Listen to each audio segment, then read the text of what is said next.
कहते हैं आचार्य कि गुरुम प्रकाशयेत धीमान मंत्रम यत्नेन गोपयेत।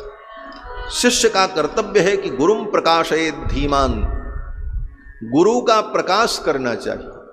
गुरु का प्रकाश माने गुरुदेव का प्रचार हो, गुरुदेव को दुनिया जाने, उनके ज्ञान से लोगों को लाभ मिले, ये कार्य शिष्य को करना चाहिए। कि गुरु जी के ज्ञान से दुनिया को लाभ मिले और गुरु जी का प्रकाश हो, उनके यश कीर्ति का विस्तार हो, यह शिष्य को सोचना चाहिए। गुरुम प्रकाशयेत धीमान, तो गुरु का तो प्रकाश करना चाहिए। और मंत्रम यत्नेन गोपयेत, और गुरु जी ने जो मंत्र दिया है उसको छिपाना चाहिए। गुरु का प्रकाश करना चाहिए और गुरु ने जो मंत्र दिया उसको छिपाना चाहिए। गुरुम प्रकाशयेत धीमान मंत्रम यत्नेन गोपयेत अप्रकाश प्रकाशाभ्याम क्षीयते संपदायुषी। अप्रकाश प्रकाशाभ्याम, शास्त्र कहता है गुरु का प्रकाश करो और मंत्र को छिपाओ, अर्थात गुरु का प्रकाश और मंत्र का अप्रकाश। मंत्र को बताना नहीं, मंत्र को सबके बीच में बोलना नहीं, वो तो केवल मन में रखो। मंत्र का मतलब है जो मन में रहेगा तब तुम्हारा त्राण करेगा। मन से बाहर आ गया, आपने बोल दिया, तब वो त्राण नहीं करेगा। इसलिए मंत्र को तो मन में रखना चाहिए।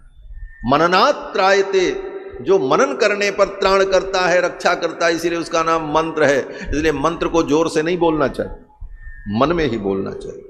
हाँ, भगवान का नाम जोर से बोल सकते हैं, नाम संकीर्तन जोर से बोला जाता है, लेकिन मंत्र तो मन में ही जप होना चाहिए। अब आजकल तो बड़ी नास्तिकता व्याप्त है, माइक लेकर के लोग गायत्री मंत्र पढ़ रहे हैं, त्र्यंबकम जजामहे चिल्ला रहे हैं माइक पढ़ करके और कह रहे हैं हम मृत्युंजय मंत्र पढ़ने हमारी रक्षा होगी। तुम्हारी रक्षा नहीं होगी, विनाश हो जाएगा। मंत्रों का दुरुपयोग करने पर, मंत्रों का विपरीत प्रयोग करने पर, शास्त्र विरुद्ध प्रयोग करने पर उन मंत्रों का दुष्परिणाम भी होता है, केवल अच्छे परिणाम नहीं होता। दवाइयाँ बहुत अच्छी होती हैं, जितनी दवाइयाँ बनी हैं एलोपैथ की, सब बड़ी अच्छी दवाइयाँ हैं, लेकिन उन दवाइयों का साइड इफेक्ट भी होता है। अगर आप सही उपयोग नहीं करते हैं तो रिएक्शन हो जाएगा, गलत ढंग से प्रयोग करेंगे तो उसका दुष्परिणाम भी हो जाएगा, और सही ढंग से प्रयोग करेंगे तो दवाइयाँ आपको रोग निवृत्त कर देती हैं। उसी प्रकार वेद के मंत्र जो हैं ये औषधियाँ हैं, इनका सही उपयोग होगा, सही ढंग से उपयोग होगा तो ये कल्याणकारिणी है ये श्रुतियाँ, ये वेद के मंत्र। और इनका दुरुपयोग करोगे, मनमाना उपयोग करोगे तो ये तुम्हारा अहित भी कर दे। तो अप्रकाश प्रकाशाभ्याम, मंत्र का प्रकाश नहीं करना चाहिए, मंत्र को तो छिपाना चाहिए, लेकिन मंत्र जिसने दिया है उसको, उसका प्रकाश करना चाहिए। मंत्र देने वाले गुरु का प्रकाश हो, लेकिन उसने जो मंत्र दिया उसको छिपाना चाहिए। अप्रकाश प्रकाशाभ्याम, लेकिन इसके विपरीत अगर हो जाए, इसके विपरीत क्या बोले, अप्रकाश प्रकाशाभ्याम, जिसका प्रकाश करना चाहिए था उसका हमने प्रकाश नहीं किया, और जिसका प्रकाश नहीं करना चाहिए था उसका हमने प्रकाश कर दिया। अर्थात मंत्र का प्रकाश नहीं करना चाहिए था, मंत्र का हमने प्रकाश कर दिया, और गुरु का प्रकाश करना चाहिए था लेकिन गुरु का प्रकाश हमने नहीं किया। अप्रकाश प्रकाशाभ्याम क्षीयते संपदायुषी, ऐसे व्यक्ति की संपदा और आयु दोनों नष्ट होती है। अप्रकाश प्रकाशाभ्याम क्षीयते संपदायुषी। तो ये सब बातें शास्त्र की हैं। तो गुरु की अद्भुत महिमा हमारे यहाँ कही गई। गुरु के प्रति हमारा कर्तव्य क्या होना चाहिए, गुरु के प्रति भाव क्या होना चाहिए, और जब गुरु की कृपा होती है तो गुरु की कृपा अमोघ है। गोस्वामी तुलसीदास जी महाराज कहते हैं, सूझहि राम चरित मनि मानिक गुप्त प्रगट जह जो जही खानिक।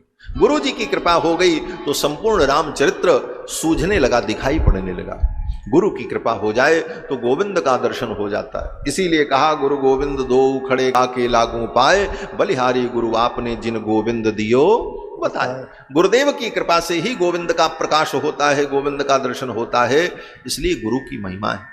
बिना गुरु के ये संसार चल नहीं सकता, ये संसार गुरु से ही चलता है। जिस दिन हम पैदा होते हैं उसी दिन से हमारे जीवन में गुरु की जरूरत पड़ जाती है।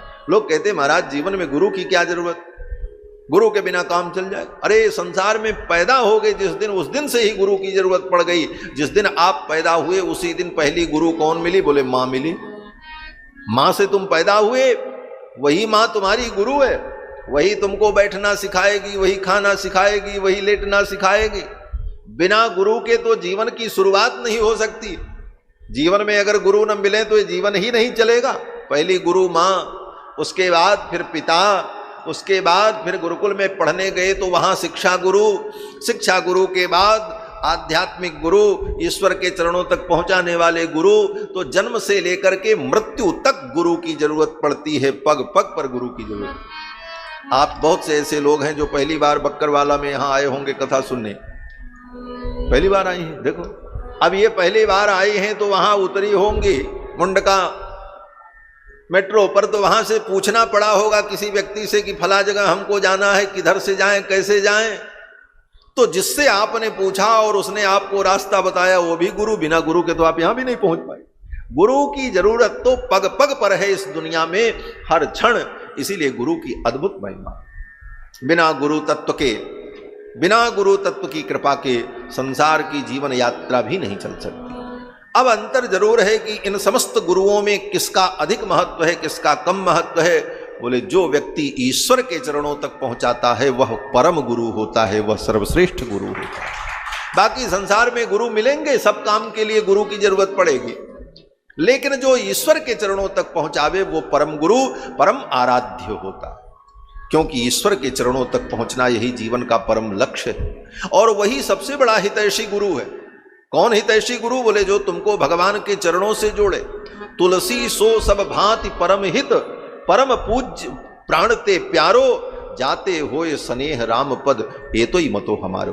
गोस्वामी जी महाराज कहते हैं जिसके संबंध से, जिसकी कृपा से, जिसके सहयोग से भगवान गोविंद के चरणों में प्रीति उत्पन्न हो, भगवान के चरणों की भक्ति प्राप्त हो, वह परम गुरु है। उसकी कृपा से हम भगवान के चरणों तक पहुंच पाते हैं। इसलिए वह हमारे जीवन में परम आदरणीय, सम्माननीय है, और उसके लिए हमारा जीवन समर्पित होना चाहिए।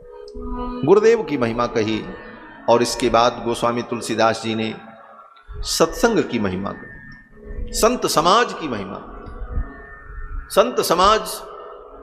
संत समाज से ही हम इन सारी चीजों को सीखते हैं। जीवन में अगर सत्संग न मिले, संत न मिले, तो कोई ये जान ही नहीं पाएगा कि भगवान कौन है, हम कौन हैं, संसार कौन है, माया क्या है, अज्ञान क्या है। इन सारी बातों की जानकारी तो सत्संग में ही हो। इसलिए सत्संग की बहुत बड़ी महिमा।